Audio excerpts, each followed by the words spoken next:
साथी क्रांतिकारी बुजुर्ग, माताएं, बहनें, नौजवान साथी, आदरणीय सतवीर पहलवान जी, आदरणीय जोगेंद्र नैन जी, विकास जी, उपेंद्र जागलान जी, शीलू चांदपुर जी, डॉक्टर देवेंद्र बल्हारा जी, अनीता जी, पूनम जी और भी तमाम साथी जिनके मैं नाम नहीं ले पाया, उनको दोगुने मान सम्मान के साथ सबसे पहले सबको हाथ जोड़ के राम राम। और जिन साथियों के साथ मैं चल के आया हूं, हमारे साथी भाई प्रदीप नेहरा जी, विजय सरोवा जी, अजय जी, अमित जी, उन सब का भी सबका बहुत बहुत धन्यवाद करते हैं। समय का अभाव है, इसलिए कम समय में थोड़ी ज्यादा बातें कहने का प्रयास करेंगे। आज नेताजी सुभाष चंद्र बोस की 125वीं जयंती है और उसी जयंती के अवसर पर एक कार्यक्रम आयोजित किया जा रहा है। ये किसान योद्धाओं का मान सम्मान किया जा रहा है। यदि किसी भी महान व्यक्ति को हम सच्ची श्रद्धांजलि देना चाहते हैं तो उसका सबसे बढ़िया तरीका यह है कि उस महान व्यक्ति के विचारों को हम अपने जीवन में उतारने का काम करें। हम यदि उनके जन्म दिवस पर, उनकी मृत्यु तिथि पर उनको याद करके उन पर फूल चढ़ाकर उन्हें भूल जाएंगे तो उनकी जयंती और उनकी पुण्यतिथि बनाने का कोई मतलब नहीं रह जाता।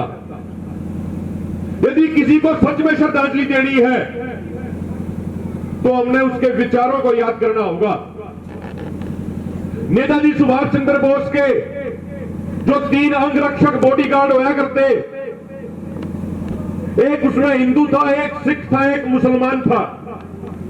उन्होंने कभी भी समाज के किसी भी व्यक्ति के साथ जाति और धर्म के आधार पर कोई भेदभाव नहीं करा। वो एक ऐसा भारत बनाना चाहते थे जिस भारत का हर व्यक्ति स्वाभिमानी हो, जिस भारत के हर व्यक्ति का मान सम्मान दुनिया के हर कोने में किया जाए। वो ऐसा समाज बनाना चाहते थे जिस समाज में किसी भी व्यक्ति के साथ जाति और धर्म के आधार पर कोई भेदभाव नहीं किया जाएगा। आज जरूरत है कि नेताजी सुभाष चंद्र बोस के विचारों को हम अपने जीवन में, अपने समाज में उतारें। साथियों, एक वो व्यक्ति थे नेताजी सुभाष चंद्र बोस जो उस समय बड़े ही ताकतवर व्यक्ति कहे जाने वाले एडोल्फ हिटलर के आंखों में आंखें डाल के बात कहती थी कि भाई ये काम इस तरीके से नहीं, ये काम इस तरीके से होगा। जब दूसरा विश्व युद्ध चल रहा था उससे पहले किसी के अंदर इतनी ताकत नहीं थी कि एडोल्फ हिटलर की आंखों में आंख डाल के उसकी बात को कोई गलत कह दे। लेकिन नेताजी सुभाष चंद्र बोस में इतना जज्बा था, उनमें इतनी हिम्मत थी, इतनी उनमें बहादुरी थी, इतना स्वाभिमान था कि जो बात उनको गलत लगी उन्होंने हिटलर की भी वो बात गलत बोल दी। आज ऐसे व्यक्तियों की जरूरत है समाज के अंदर।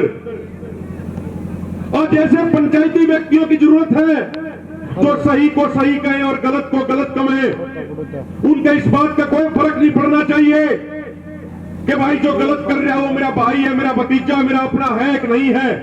यदि वो गलत कर रहा है तो उस गलत को हम गलत कहने की हिम्मत रखें। ऐसे लोगों की आज जरूरत है। और साथियों, अंत में एक छोटी सी बात कहूंगा, समय का अभाव है, बातें बहुत है कहने के लिए। आज जरूरत है हमारे समाज को, गांवों को जागरूक होने की। मैं कल की घटना बता रहा हूं आपको। अभी तमाम गांवों का हम दौरा कर रहे हैं। पूरे हरियाणा में एक गांव के अंदर हम जा रहे हैं, क्योंकि किसी भी आंदोलन की पहली सीढ़ी जागरूकता होती है। इन 3 काले कानूनों के बारे में तमाम साथियों ने मेहनत करके सारे लोगों को जब जागरूक किया तो उसी के बाद आंदोलन मजबूती से लड़ पाए। तो जागरूकता सफलता की पहली सीढ़ी है। मैं छोटी छोटी 2 बात बताऊंगा आपसे। कल की यह खबर है कि अमेरिका के 28 सांसदों ने अमेरिका के राष्ट्रपति को पत्र लिखा है कि जो भारत में किसानों को एमएसपी दिया जा रहा है, यह एमएसपी डब्ल्यूटीओ के नियमों का उल्लंघन है। इसीलिए अमेरिका की सरकार डब्ल्यूटीओ में भारत के खिलाफ केस करे और ये एमएसपी दिलवाना बंद करा जाए। यानी आपके खिलाफ, भारत के किसानों के खिलाफ दुनिया के हर कोने में षड्यंत्र रचा जा रहा है।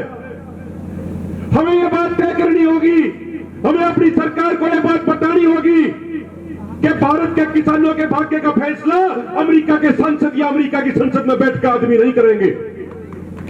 भारत के किसानों का फैसला भारत के किसान करेंगे। आज तक मैं ये बात समझ नहीं पाया कि वो कौन मूर्ख अधिकारी थे भारत के जो जाके भारत को WTO का मेंबर बनाकर आ गए।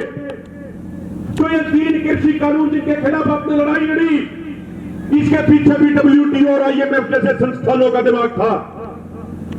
वो WTO जब 1 जनवरी 1995 को बनाया गया तो उसका एजेंडा सिर्फ एक था कि दुनिया भर के किसानों की जमीन चीन के बड़ी बड़ी कंपनियों को देनी है।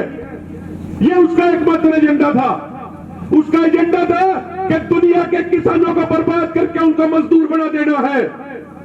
इस एजेंडे के साथ WTO बनाया गया। बिल्कुल एक छोटी सी आसान बात उसकी बताऊंगा। WTO ने जब पूरी दुनिया में गेहूं का रेट तय करा, 1986-88 के पैरामीटर लाए, तो उन्होंने कहा कि भाई गेहूं का रेट पूरी दुनिया में इतने डॉलर प्रति टन होगा। और आज वे भारत के मामले में क्या कह रहे हैं?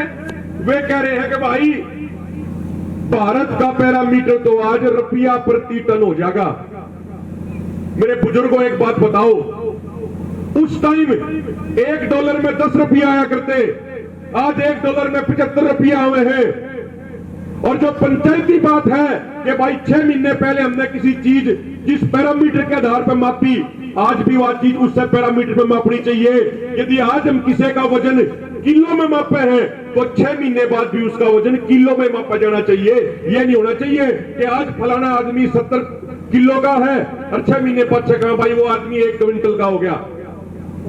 हमेशा मापने का पैमाना एक रहना चाहिए। लेकिन अमेरिका जिसे विकसित देश के कर रहे, जो देश अपने किसानों को 42 लाख रुपए की सब्सिडी देते हैं साल में, उन्हें WTO कुछ नहीं कहता। लेकिन भारत में एक किसान को 15,000 रुपए की सब्सिडी दी जाती है तो WTO कहता है कि अंतरराष्ट्रीय कानूनों का उल्लंघन हो रहा है।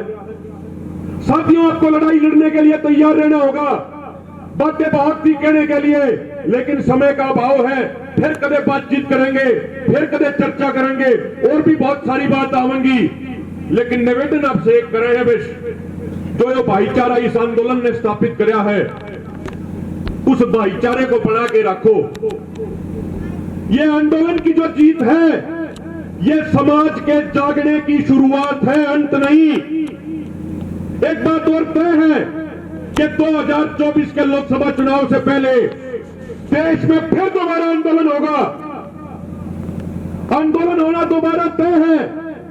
उस समय मुद्दा होगा MSP की गारंटी का कानून, उस समय मुद्दा होगा पूरे देश के किसानों की कर्ज माफी, उस समय मुद्दा होगा नौजवानों के लिए रोजगार, उस समय मुद्दा होगा स्वामीनाथन आयोग की रिपोर्ट लागू होना। आंदोलन दोबारा होगा, यह बात तय है।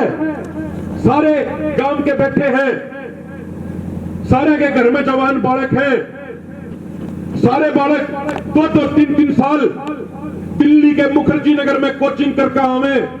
उन्हें मुखर्जी नगर में जाके देखियो, छोटी छोटी कोठड़ी है जो जेल की कोठड़ी बनाते हैं, 2-2, 3-3 बालक उसमें रवे हैं। कई महीने थी घाम उनने नहीं दिखता, घाम उनके नहीं लगता, लेकिन उसके बाद भी वे मेहनत करे हैं।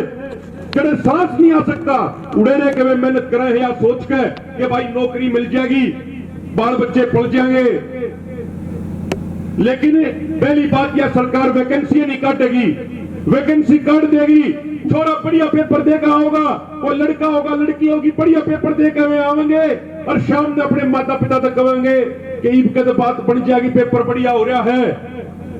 तो अगले दिन तड़के तक अखबार में छपी पाओगी कि भाई पेपर तो कैंसिल हो गया क्योंकि पेपर लीक हो गया था।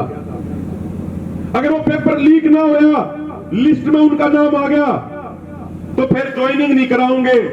और जब ज्वाइनिंग की भी बात आ गई, उनके सिर पे पड़ गई, तो अपने आदमी तक कह के कोर्ट में केस करवा देंगे, वे फिर वे पेंडिंग रख देंगे।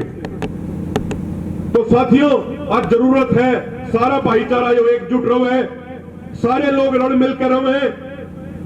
जितना रल मिलकर रहेंगे, जितना मजबूत, उतना ही मजबूत रहेंगे। एक छोटी बात कह के अपनी बात खत्म करूंगा, बात बड़ी लंबी चली गई। एक बकन जाओले का आंदोलन होया था, हम तो पैदा भी नहीं हुए थे, हमारे बाप दादा बताया करते।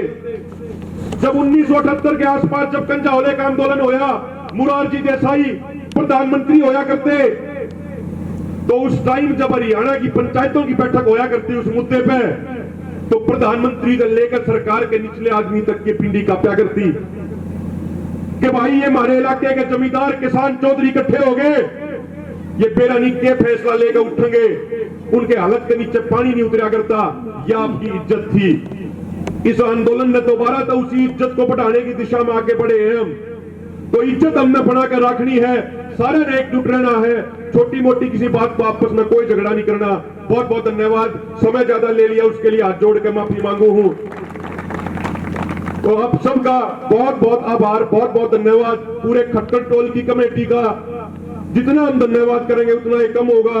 आदरणीय सतबीर पहलवान जी हैं, भाई संदीप चैल है, उनका गांव में है यो, भाई अनीस खटकर हैं, और हमारी जितनी भी माताएं बहनें हैं, मातृ शक्ति हैं, कविता जी हैं, पूनम जी हैं, छोटी बेटी है, मैं नाम भूल गया, हमारी बहन है हमारी। तो आप सबका, प्रियंका, सबका, अनीता जी है, सबका बहुत बहुत धन्यवाद। और भाई जिनका नाम नहीं ले पाया उनको दुगना मान सम्मान के साथ उनको हाथ जोड़कर राम राम करें। बहुत बहुत धन्यवाद।